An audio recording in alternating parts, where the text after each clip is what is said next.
Hello everyone, welcome to another episode of Fun with Vintage Hi-Fi. Today I have for you something special, which is Thorens TD 135. Really, nice, really good turntable. Basically what it is a classic, the parts of them is classic vintage turntable. Is basically introduced in the early 1960s. Uh, Basically, this is like a more compact to the predecessor, which was the legendary TD 124. It was like 124 looks very similar, but it have like a special separate plinth for tone arm. So the transport was one thing, and the plinth with the tone arm, something like 125, similar modern, but 124 was this kind of metal body for it. I don't know if it's aluminium, possibly it's aluminium to be not magnetic. Yeah, what else? Is original tone arm. This is according to the sources. I think it might be a. This is the Mark One, although it has the counterweight and anti-skating sort of abilities. So who knows? Very nice. As you can see here, has 4 speed controls. So it's not only 33 and 45, but also have 16 and 78. 78, I would like to have a record which plays 78. Unfortunately, I don't. 45 as usual for the singles, 33 long plays, and 16.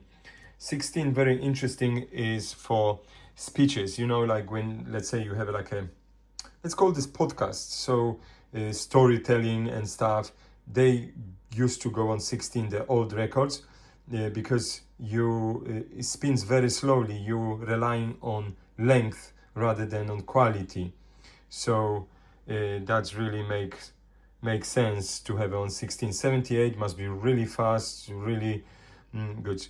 What it is also is not the belt, is not the drive, direct drive turntable, is idle, like some of the turntables I will show you on the end.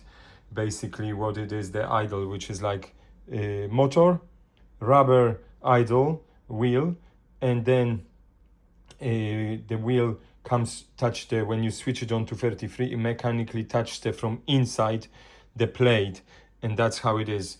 There are plus, there are minus about this. Obviously wheel will wear off finally because it's rubber, so you need to replace, but same thing, you need to replace belts, so you know, win and lose. This one is made in Switzerland, quite cool, few patents on the side, say US one, Swiss, France, Germany, and Great Britain. So pretty original, pretty good condition, few scuffs here and there, but you know, survived nicely. They also been sold separately, like the chassis and the body like a plinth. You install it yourself. A lot of people went for like a cabinet one with a lid on the top. That was at that time, I reckon in 60s there was the case to do it. So yeah, one of those. I have one, but you know, unfortunately it's broken. So the platter is very stable, it's quite heavy. Unfortunately, because it's out of the plinth, it's standing on a screws, as you already probably spotted, so nothing I can do. With also have a little bit of upgrade from the 124, has a manual or auto stop.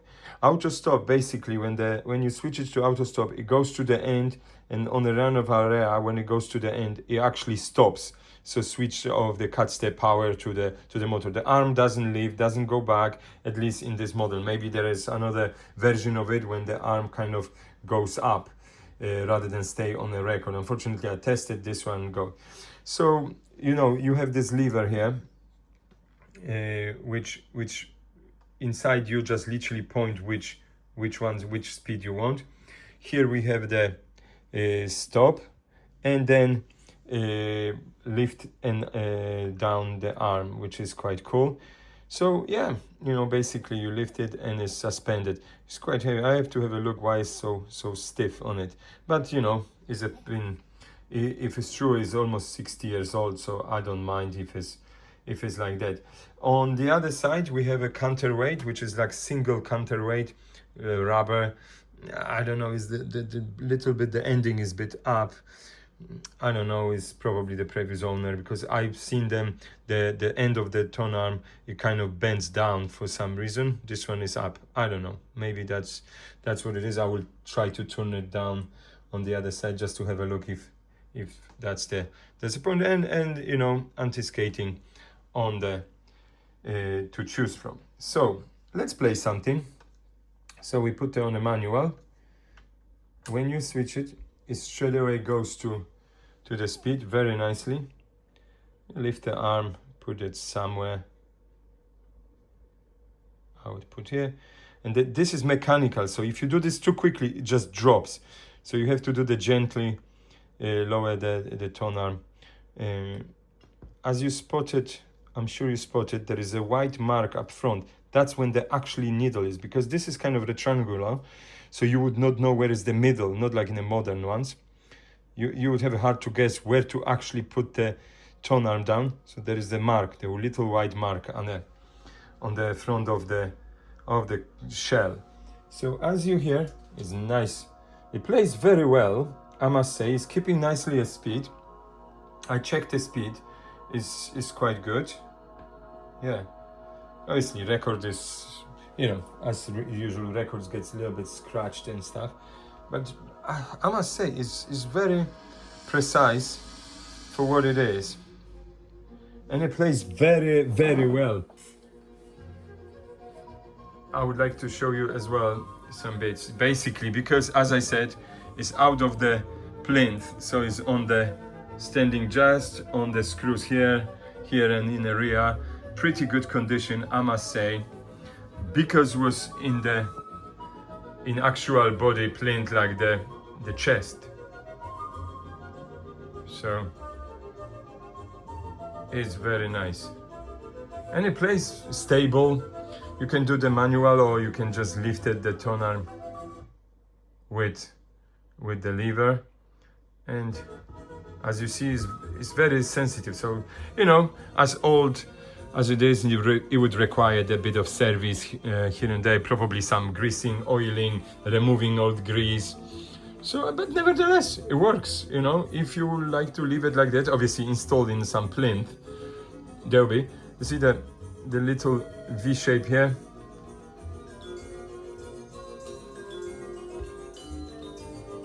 Very nice. And yeah, let's check the auto stop, which I was talking about. So let's lift it up. You can flick to the auto stop as it is. It's a mechanical auto stop. So let's move the tone arm to the end. So I want to show you guys.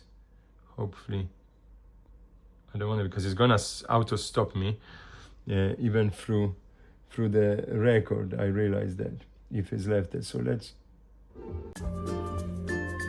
leave it there. So hopefully it's gonna travel to the end. It's very sensitive. Obviously needs some counterweight adjustment, everything adjustment, just to make sure, you know, it will be working properly. So it's not like it can work.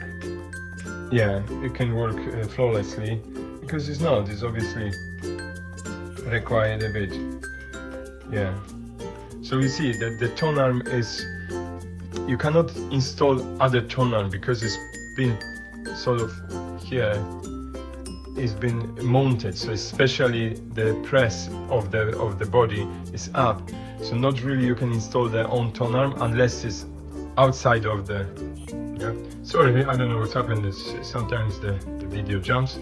So yeah, nevertheless, so let's play the little bit of this song. So yeah, it is exactly what's happened. So let's enjoy the music for the second and see. Let's see this to the end.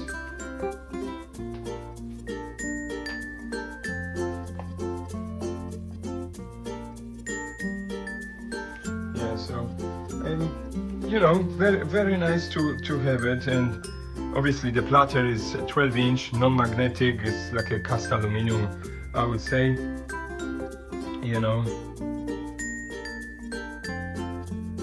Also, let's finish this. I will show you the how it actually made, because you know, with the motor, it also have a belt there. So yeah, you would see what it is and how it works. Yeah, I wish it finished sooner, but yeah, I'm sure you guys can quickly jump. As you see, the little V for holding the tone arm, a bit of, you know, at that time I'm sure it was good, but if not for the modern days. Also the cables here on the end a bit sticky, but you know, we cannot be picky. This is the 60s, so I hope the actually auto stop will work, because you know there will be all this waiting for nothing. Where are we with that song? Yeah, because if you do this too far, it reacts too quickly, basically, because you know it reacts just to switch it off when it's on the auto stop here, because you can choose a manual. Manual means it's never gonna stop. You just have to lift the tone arm and switch the motor off. Oh, come on. Yeah, it's finishing now. So I want to show you guys basically how it stops. There we go.